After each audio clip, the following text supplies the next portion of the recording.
Hi, my name is Trevor Klee, and this is the logical reasoning process for techniques, rules, and principles. A bit about me: I scored 175 on my own LSAT.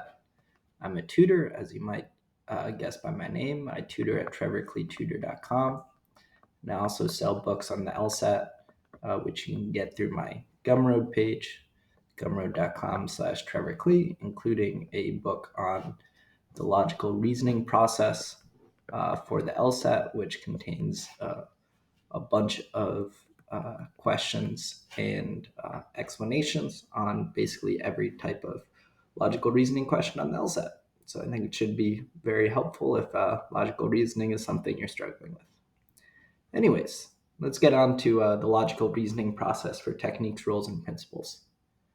So if you've watched my videos on logical reasoning in general, um, you'll know how I think about, logical reasoning in general, which is we're always finding the conclusion, the reasoning, and a link between the conclusion and reasoning.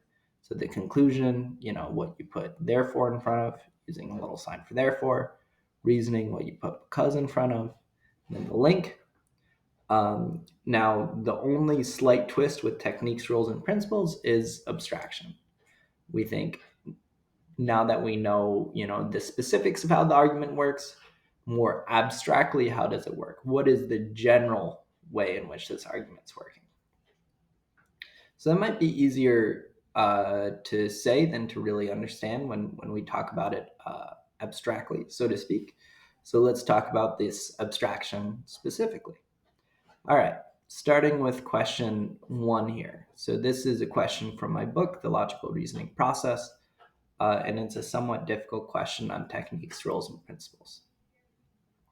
So, over the past year, the sales of gum have varied with the success of the stock market. The more successful the stock market, the less the sales of gum. This shows that when stock traders lose money on stocks, they tend to buy small luxuries like gum to cheer themselves up. All right, let's address this like an argument. So, what's the conclusion?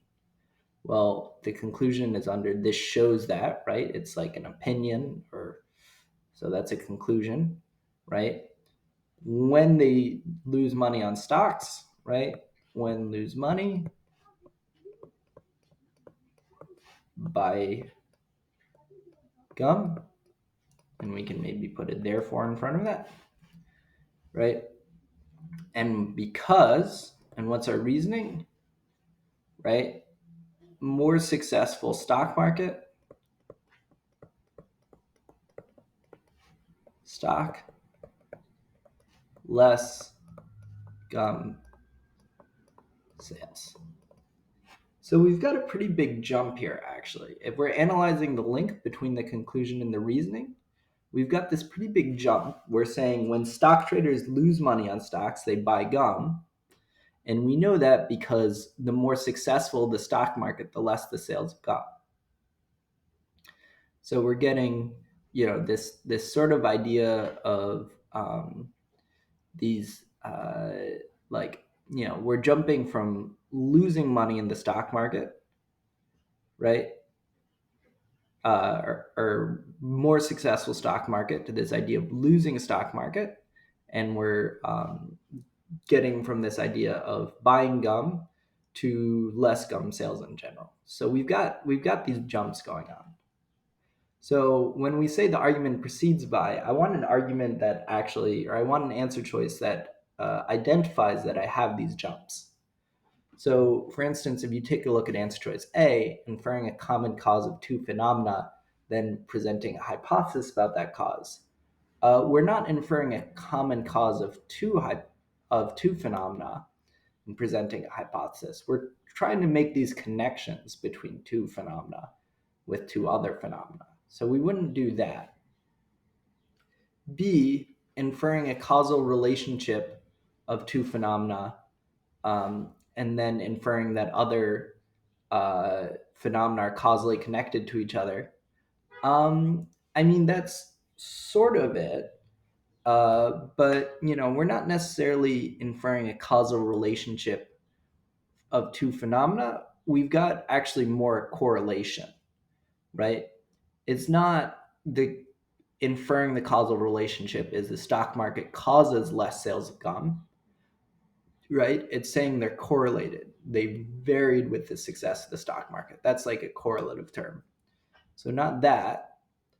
Inferring from a claimed correlation between two phenomena that two other phenomena are causally connected to each other, that's a lot better, right? Saying they varied between them. So therefore, right, stock traders losing money, like, causes a change in the sales of gum. So C is correct here. Let's make sure, let's look at the other ones. Inferring from a claim that two phenomena have fluctuated together, that one of those phenomena must be the sole cause of the other. That doesn't really seem right. We're not getting like sole cause of the other. We're, not saying like the only reason gum sales change is because of the stock traders. E, inferring that a historical connection must still be present. No, we're not. We're not really like inferring that it must still be present. That's especially not how it proceeds, right? We're not saying like, starting from like the idea that it used to be that way and now it's still that way, right? So nope, it goes from a correlation of these two, of sales of gum and the success of the stock market, to losing money on stocks, causing them to buy luxuries like gum. All right. So that's what I mean by we treat it like a normal argument and then abstraction. So let's look at this with another question here.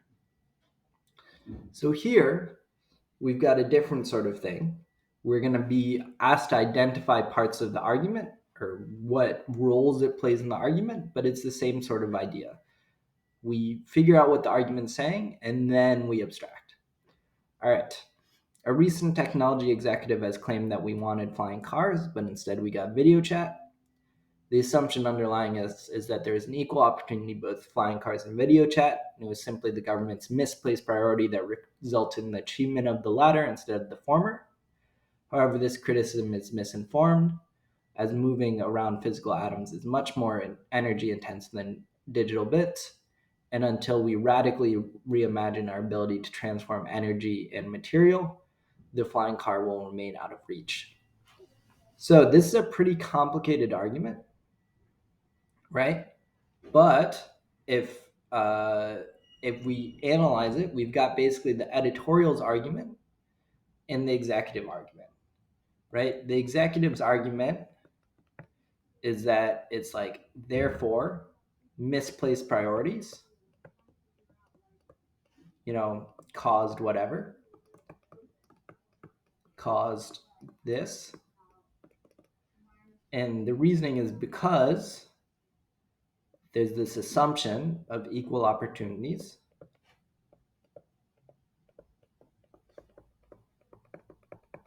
right? And then there's this kind of irrelevant thing of like, it's not great reasoning, but, we wanted flying cars, but instead we got video chat. It's more like, some sort of background claim. It doesn't exactly lead to the reasoning. So then that we have the editorial's conclusion, who says, therefore, it's misinformed. This viewpoint is misinformed because energy intensiveness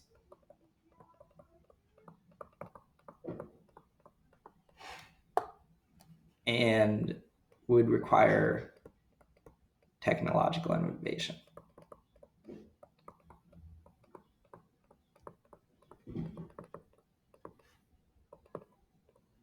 All right. So we have an executive's argument, and then we have the editorial's argument, which is it's misinformed because of these two things. So now we can, start talking about what roles does it play in the argument. Well, here we've got the statement that moving around physical atoms is much more energy intense than digital bits. As we had already said, it's part of the editorial's reasoning that leads him to think that the executive's argument is misinformed. So when it says plays which one of the following roles in the editorial's argument, is the argument's conclusion? No. Cited as a possible objection to the argument's conclusion? No, because the argument's conclusion is the editorial's conclusion. right? It's a fact that misled the technology executive. No, because it's not part of the technology executive's argument. It's a false assumption that the executive's reasoning rests upon. No, that's the equal opportunities thing. It undermines the reasoning behind a viewpoint that the argument argues against. Yes, exactly. So this is how I would generally approach techniques, rules, and principles. If you want to see more examples like this, you should check out my book, which you can get at gumroad.com/Trevor And of course, if you want more stuff on the LSAT, including how I think about, logical reasoning, reading comprehension, and logic games, please like and subscribe to my YouTube channel, which presumably you are watching right now. All right, thank you very much.